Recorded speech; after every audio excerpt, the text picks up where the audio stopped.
بسم اللہ الرحمن الرحیم.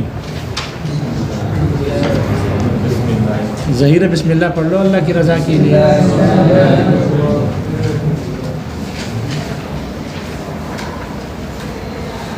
العلم ان كان اذعانا للنسبة فتصدیق والا فتصور. علم اگر یہ نسبت کے اعتقاد کا نام ہے، اگر یہ نسبت یعنی نسبت خبریہ کے اعتقاد کا نام ہے تو تصدیق، تو وہ تصدیق ہے، وہ علم. وَإِلَّا وَگَرْنَا، یہ الا شرطیہ نہیں ہے، عفواً الا استثنائیہ نہیں ہے بلکہ الا شرطیہ ہے. وَإِن لا تھا، وَإِن لا، اس سے ان لا سے ہو گیا الا. وَإِلَّا فَتَصَوُّرٌ، وَگَرْنَا یعنی اگر علم نسبت خبریہ کا اعتقاد نہ ہو تو پھر وہ علم تصور ہے. تصور و تصدیق کی تعریف سمجھ میں آ گئی. علم جو ہے ان کان اذعانا للنسبت، اگر یہ نسبت خبریہ کا، نسبت سے مراد نسبت خبریہ، اگر نسبت خبریہ کا اعتقاد ہو، اذعان بمعنی اعتقاد کے، یقین کے معنی میں نہیں ہے، کیونکہ یقین کیوں نہیں لے سکتے، آگے خرابی لازم آئے گی اس لیے آگے بتا دیں گے. اگر نسبت خبریہ کے اعتقاد ہو تو وہ علم تصدیق ہے، اگر نسبت خبریہ کا اعتقاد نہ ہو تو وہ علم تصور ہے. مصنف پر اعتراض ہے. مصنف پر اعتراض یہ ہے کہ مصنف نے علم کی تعریف کی نہیں، وہ آگے تقسیم شروع کر دی تصور اور تصدیق کی طرف. مصنف نے علم کی تعریف ذکر نہیں کی. علم کسے کہتے ہیں؟ علم کی تعریف ذکر نہیں کی اور آگے تصور اور تصدیق کی طرف تقسیم شروع کر لی. تو اعتراض یہ ہے کہ جب تک تعریف نہ ہو اس وقت تک تقسیم بھی جائز نہیں، تقسیم بھی جائز نہیں ہے. تو مصنف نے تعریف ذکر نہیں کی اور تقسیم شروع کی، جو کہ انہوں نے ناجائز کام کیا. یہ کیوں کیا؟ تقسیم کیوں شروع کی جب کہ تعریف کی نہیں؟ اعتراض سمجھ میں آ گیا؟ اس کا جواب ذکر کیا شارح نے. شارح نے اس کے 3 جواب ذکر کیے. 2 جواب. ایک جواب تو یہ کہ شارح نے خود علم کی تعریف ذکر کی. شارح نے خود علم کی تعریف ذکر کی اور شارح نے کہا کہ علم کہتے ہیں الصورۃ الحاصلۃ من الشیء عند العقل. الصورۃ الحاصلۃ من الشیء عند العقل، عقل کے پاس شے سے حاصل ہونے والی جو صورت ہے وہ ہے علم. شے سے حاصل ہونے والی، عقل کے پاس شے سے حاصل ہونے والی صورت کو کہتے ہیں علم کہتے ہیں. شارح نے تعریف ذکر کی لیکن مصنف نے ذکر نہیں کی. مصنف نے کیوں ذکر نہیں کی اور تقسیم شروع کر لی جبکہ تقسیم ہو نہیں سکتی جب تک کہ تعریف نہ ہو؟ تو اس کا جواب دیا ہے شارح نے. اس کے جواب ذکر کیے، 2 جواب ذکر کیے کہ جب کوئی چیز بالکل مجہول ہو تو اس کی تقسیم کرنا درست نہیں جب تک کہ تعریف نہ ہو. لیکن اگر کوئی بھی شے وہ کچھ نہ کچھ معلوم ہو، تصور بوجہ ما، جس کو کہتے ہیں تصور بوجہ ما، اگر کسی نہ کسی درجے میں وہ شے معلوم ہو تو پھر اس کی تقسیم کرنا درست ہے. ٹھیک ہے، یہاں مصنف نے علم کی تعریف نہیں کی، تقسیم شروع کر لی. کیوں؟ اس لیے کہ علم کا تصور، علم کا من وجہن علم معلوم تھا. علم معلوم ہے. جب علم کا تصور بوجہ ما معلوم ہے یعنی کچھ نہ کچھ علم کے بارے میں معلوم ہے، تو جب علم معلوم ہے تو آگے تقسیم کرنا درست ہے. علم کا معنی کیا ہے؟ عالم یعلم، علما، جاننا، دانستن. جب علم کے بارے میں اتنا پتہ ہے کہ علم بمعنی دانستن ہے، جاننا ہے، تو تقسیم کے لیے کسی شے کا بھی، کسی بھی شے کی تقسیم کے لیے اتنا علم کافی ہے، اتنی پہچان اس کے بارے میں کافی ہے. اگر کوئی شے تصور بوجہ ما معلوم ہو یعنی اس کے بارے میں کچھ نہ کچھ پتہ ہو تو آگے اس کی تقسیم کرنا درست ہے۔ ہاں کوئی شے بالکل ہی مجہول ہو، تصور بوجہ ما بھی نہ ہو، اور پھر تقسیم شروع کی جائے تو وہ تقسیم ناجائز ہے۔ جب تک کہ تعریف نہ ہو تقسیم کرنا درست نہیں۔ اور یہاں چونکہ علم اجمالی علم کے بارے میں اتنا ہر کسی کو معلوم ہے، اس لیے تصور بوجہ ما معلوم تھا، اس وجہ مصنف نے علم کی تعریف ذکر نہیں کی اور اس کی تقسیم ذکر کی۔ تو اتنی معلوم تھی، اور تقسیم کے لیے اتنا علم کا ہونا، اتنی پہچان کا ہونا کافی ہے۔ وہ سمجھ میں آگے؟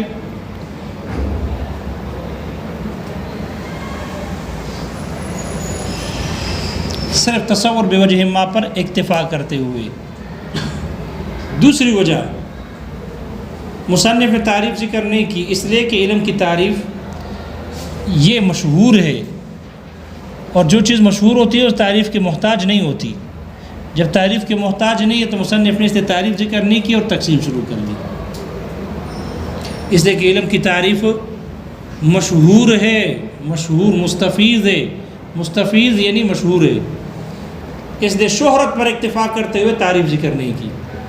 پہلا جواب ہو گیا، تصور بوجہ ما پر اکتفا کرتے ہوئے تقسیم شروع کر لی، اور تقسیم کے لیے اتنا علم کافی ہے، تصور بوجہ ما۔ اور دوسرا جواب یہ دے دیا کہ علم کی تعریف چونکہ مشہور تھی، اس لیے شہرت پر اکتفا کرتے ہوئے مصنف نے تعریف ذکر نہیں کی اور تقسیم کر لی۔ تیسری وجہ، یا جیسے کہا گیا ہے، جیسے کہا گیا، اور قائل جو ہے وہ امام رازی رحمہ اللہ ہے۔ امام رازی رحمہ اللہ کہتے ہیں کہ علم جو ہے یہ بدیہی التصور ہے۔ علم کیا ہے؟ بدیہی التصور، علم بدیہی ہے، اور تعریف بدیہی کی نہیں ہوتی بلکہ نظری کی جاتی ہے۔ لہذا جب علم ہے بدیہی التصور ہے، اس لیے مصنف نے تعریف ذکر نہیں کی اور تقسیم کو شروع کر لی، اس لیے کہ یہ بدیہی التصور ہے، اور تعریف بدیہی کی نہیں کی جاتی بلکہ نظری کی جاتی ہے۔ پتہ بات سمجھ میں آ گئی؟ تو مصنف پر اعتراض تھا کہ مصنف نے علم کی تعریف ذکر نہیں کی اور آگے تقسیم شروع کر دی بدیہی، تصدیق، تصور اور تصدیق کی طرف۔ یہ تو مصنف نے ٹھیک نہیں کیا، اس لیے کہ شے کی تعریف جب تک نہ ہو اس وقت تک تقسیم درست نہیں ہوتی۔ تو اس کے تین وجہ جوابات ذکر کی گئی۔ وہ پتہ بات سمجھ میں آ گئی؟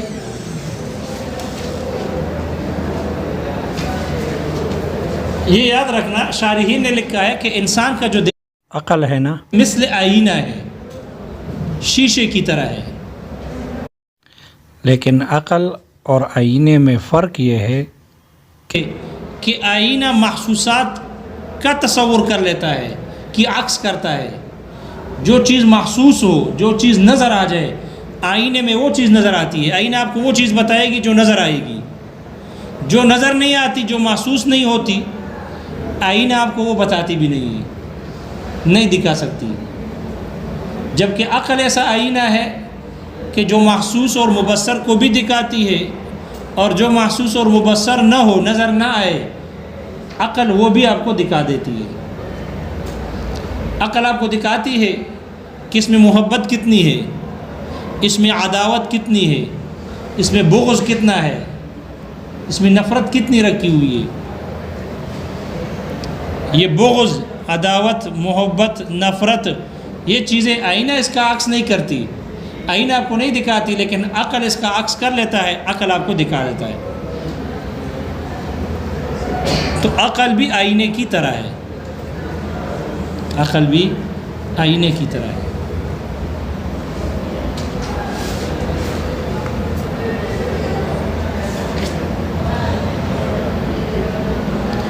کسی بھی شے کے جاننے کے لیے، کسی بھی شے کے معلوم ہونے کے لیے، جاننے کے لیے، اس شے معلومہ کا اس شے عالمہ کے پاس موجود ہونا ضروری ہے۔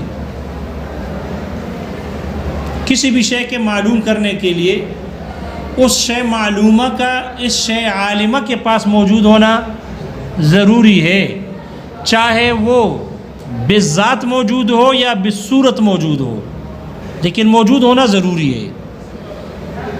اگر شے معلومہ کا شے عالمہ کے پاس موجود ہونا ضروری نہ ہو تو پھر ہر کوئی یہ دعویٰ کرے گا کہ مجھے کائنات کا ہر شے کا علم حاصل ہے، تو کائنات میں تو بہت ساری ایسی چیزیں ہیں جو کسی نے دیکھی بھی نہیں ہیں، اور یہ شخص دعویٰ کرے گا کہ مجھے اس کا علم حاصل ہے۔ دیکھو، دعویٰ کرنے والی ذات یہ عالم ہونے کا دعویٰ کر رہی ہے شے معلومہ کے اور شے معلومہ کے لیے اگر اس شے عالمہ کے پاس موجود ہونا ضروری نہ ہو تو پھر ہر کوئی دعویٰ کرے گا۔ جس شے کو کسی نے دیکھا بھی نہ ہو اس کے علم کا بھی کیا کرے گا؟ دعویٰ کرے گا۔ اس لیے شے معلومہ کا شے عالمہ کے پاس، شے معلومہ کا قوت عالمہ کے پاس موجود ہونا ضروری ہے، چاہے بالذات ضروری ہو یا بالصورت ضروری ہو، تاکہ کل کو یہ دعویٰ نہ کر سکے کہ مجھے ہر شے کا علم حاصل ہے، جبکہ وہ ہر شے کو دیکھا بھی نہ ہو۔ اس لیے اس کے جھوٹا ہونے کے لیے اتنا کافی ہے کہ وہ ہر شے کے ہونے کا دعویٰ کر لے، اس لیے کہ جب ان سے پوچھا جائے تو اس کو معلوم نہ ہو۔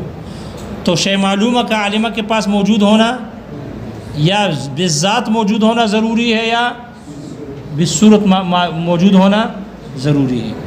اگر وہ شے معلومہ شے عالمہ کے پاس، قوت عالمہ کے پاس بالذات موجود ہوگا تو اس کو علم حضوری کہیں گے، اس کو علم حضوری۔ وہ شے اس شے معلومہ شے قوت عالمہ کے پاس ذاتاً موجود ہے، اس لیے اس کو کہتے ہیں یہ علم حضوری ہے۔ یہ علم اس شے معلومہ کے بارے میں علم حضوری ہے۔ جیسے انسان کو اپنے ذات کے بارے میں علم، انسان کا قوت عاقلہ، یہ قوت عاقلہ قوت عالمہ ہے، اور انسان کا وجود اس کے سامنے یہ ایک شے معلومہ ہے، تو ہر انسان کو اپنے وجود کا علم ہے، پتہ ہے مجھ میں کتنی محبت ہے اس کے بارے میں، مجھ میں کتنی نفرت ہے اس کے بارے میں۔ اپنے وجود انسانی اس شے قوت عالمہ کے پاس حاضر ہے، ذات کے اعتبار سے حاضر ہے۔ اس لیے انسان کا اپنی ذات کے بارے میں جو علم ہوگا یہ علم حضوری ہے، اس لیے کہ بالذات علم ہے، بالذات ہے علم۔ اور اگر شے عالمہ کا شے معلومہ قوت عالمہ کے پاس بالذات موجود نہ ہو، بالذات موجود اور حاضر نہ ہو بلکہ بالصورت ہو، تو اس کو کہتے ہیں علم حصولی۔ پھر اس کو کہا جاتا ہے کہ یہ اس شے کو، اس قوت کو وہ شے معلومہ کا علم حصولی کے طور پر حاصل ہے۔ ایسے علم کو علم حصولی کہتے ہیں، علم حصولی، کہ ذات کے اعتبار سے نہ ہو بلکہ صورت کے اعتبار سے ہو۔ دیکھو وہاں ایک طالب علم بیٹھتا تھا جہاں یہ بیٹھا ہوا ہے، گلگت کا تھا، ہم نے دیکھا تھا نا، نام کیا تھا اس کا؟ جی شایان نام تھا۔ اب دیکھو جو ہے شایان موجود ہے بھی نہیں، جو ہی ہم نے شایان کہا ذہن میں فوراً اس کی تصویر آ گئی، تو شایان ہمارے ذہن میں حاضر ہو گیا، ذات کے اعتبار سے وہ صورت کے اعتبار سے، صورت کے اعتبار سے۔ اس لیے ہمارے جو علم ہے، ہم قوت عالمہ اور وہ شے معلومہ اس کے بارے میں وہ صورتاً حاصل ہوا ہے، ذاتاً نہیں ہوا۔ تو ہمارا اس کے بارے میں جو علم ہے، اس علم کو علم حصولی کہتے ہیں، اس علم کو علم۔ تو اگر شے معلومہ شے عالمہ کے پاس، قوت عالمہ کے پاس بالذات موجود ہو تو اس کو علم حضوری کہتے ہیں، اور اگر بالصورت ہو تو اس کو علم حصولی کہتے ہیں۔ یہ علم کی دو قسمیں بن گئی، علم کی دو قسمیں بن گئی معلوم کے اعتبار سے۔ کس کے اعتبار سے؟ شے معلوم کے اعتبار سے علم کی دو قسمیں بن گئی۔ وہ معلوم اس قوت عالمہ کے پاس ذاتاً ہوگا یا صورتاً ہوگا، تو علم کی تقسیم ہو گئی، حصولی اور حضوری کی طرف ہو گئی، لیکن شے معلوم کے اعتبار سے۔ اسی علم کی ایک دوسری تقسیم ہے قوت عالمہ کے اعتبار سے.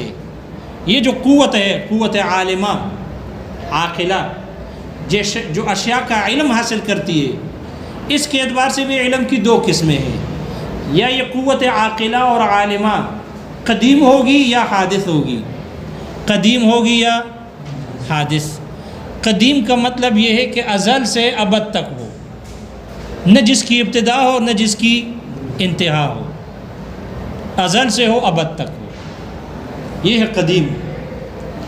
اور یہ حادث ہوگی. حادث کا معنی پہلے نہیں تھا اب ہے آئندہ نہیں ہوگا، یا پہلے بھی نہیں تھا اب بھی نہیں آئندہ ہوگا، اور اس کے بعد بھی پھر نہیں ہوگا. یہ حادث.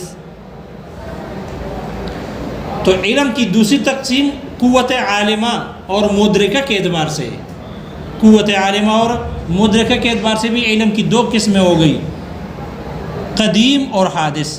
اگر یہ قوت عالمہ اور قوت مدرکہ، یہ اگر جو اشیاء کا علم حاصل کر رہی ہے، یا یہ قدیم ہوگی یا حادث ہوگی.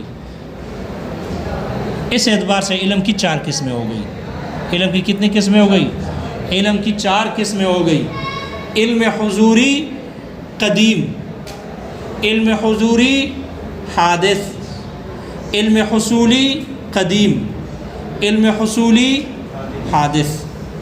تو علم کی جو چار قسمیں ہیں، خیال کرنا یہ علم کی چار قسمیں، اس میں دو قسمیں شے معلومہ کے اعتبار سے اور دو قسمیں قوت عالمہ کے اعتبار سے ہے، قوت عاقلہ اور مدرکہ کے اعتبار سے ہے.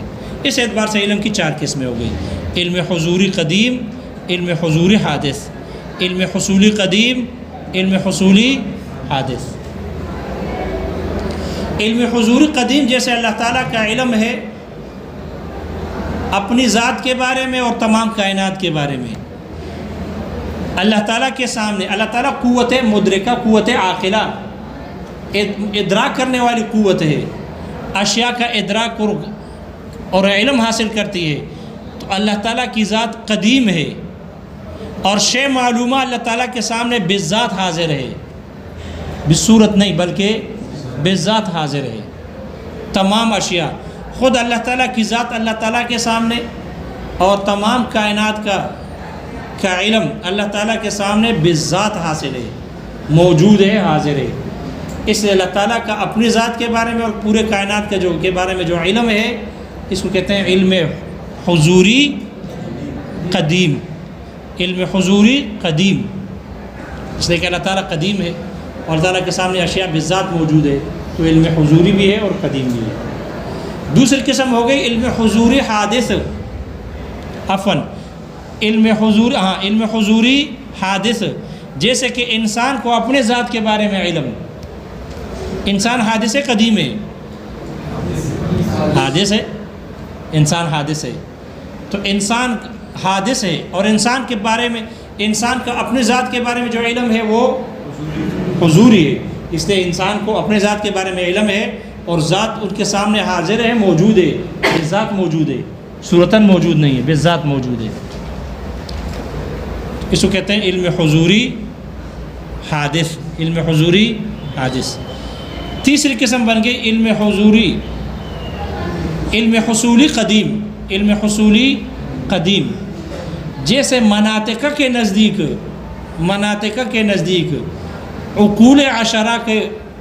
عقول عشرہ کو تمام کائنات کا علم. عقول عشرہ جن کو 10 فرشتوں کے نام سے بھی تعبیر کیا جا سکتا ہے. مناطقہ کے نزدیک عقول عشرہ، اللہ تعالیٰ سے عقل اول صادر ہوا، یہ اللہ تعالیٰ نے عقل اول کو پیدا کیا، پھر عقل ثانی کو پیدا کیا، پھر ثالث کو پیدا کیا، پھر خامس، رابع، خامس، سادس الی العاشر. اللہ نے 10 عقلوں کو پیدا کیا، پھر اس کائنات کو یہ 10 عقول چلا رہی ہے، اور نعوذ باللہ اللہ تعالیٰ معطل اور بیکار ہو کر بیٹھ گئے. اب اللہ کا اس نظام میں کوئی دخل نہیں ہے. جو کر رہے ہیں کون کر رہے ہیں؟ عقول عشرہ کر رہے ہیں، اللہ. مناطقہ کے ہاں یہ عقول عشرہ کام کر رہی ہے. ہم بھی تو کہتے ہیں بارش ہے، اللہ بارشوں کے اپنے ملائکہ ہے، نظام کے کائنات کے لیے اپنے ملائکہ ہیں. لیکن اللہ تعالیٰ کے ارادے سے کرتے ہیں، اللہ تعالیٰ کی مشیت سے کرتے ہیں۔ اللہ تعالیٰ بیکار نہیں ہے، فرشتے خدمت کر رہے ہیں، نیکی بدی لکھ رہے ہیں، انسان کی خدمت پر مامور ہے، نیکوکاروں کی حفاظت کر رہے ہیں اور بدکاروں کو چھوڑ دیتے ہیں جنات کے لیے اور خبیث شیاطین کے لیے۔ اور نظام میں فرشتوں کا دخل ہے، لیکن اللہ تعالیٰ کی مشیت اور ارادے سے ہے۔ اللہ تعالیٰ نعوذ باللہ بیکار اور معطل نہیں ہے، جبکہ یہ لوگ کہتے ہیں کہ اللہ تعالیٰ اب کوئی کام نہیں ہے کائنات میں ان کا، اس لیے جو نظام چلا رہے ہیں یہ عقول عشرہ چلا رہے ہیں۔ تو عقول عشرہ ان کے ہاں قدیم ہے، ہمارے ہاں فرشتے قدیم نہیں ہے، فرشتے حادث ہے۔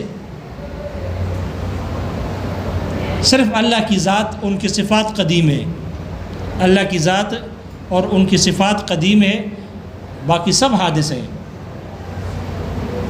تو ان کے ہاں فرشت عقول عشرہ قدیم، اور ان عقول عشرہ کے سامنے تمام کائنات کا جو علم ہے یہ علم حصولی ہے، صورتاً ہے، ذاتاً نہیں۔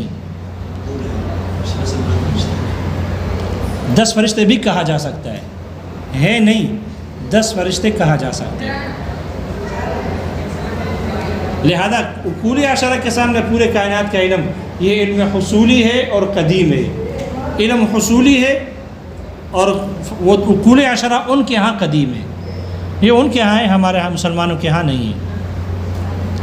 چوتھی قسم ہو گئی علم حصولی حادث، کہ علم بھی ہو، شے معلومہ کا علم صورتاً ہو ذاتاً نہ ہو، اور جو قوت عاقلہ اور مدرکہ ہے وہ قدیم نہ ہو بلکہ حادث ہو۔ جیسے انسان کو دوسرے انسان کے بارے میں علم، یا کائنات کے بارے میں علم، زید کو عمر کے بارے میں علم، یا زید کو دوسرے اشیاء کے بارے میں کائنات کے دوسرا علم، یہ اشیاء کا علم صورتاً نہیں ہے، ذاتاً نہیں ہے بلکہ صورتاً ہے، اس لیے علم حصولی ہے۔ اور حادث ہے اس لیے کہ انسان کیا ہے، حادث ہے، قدیم و نہیں ہے۔ تو علم کی کتنی قسمیں ہو گئی؟ 4 قسمیں ہو گئی۔ پتہ نہیں سمجھ میں آئی نہیں آئی؟ جائے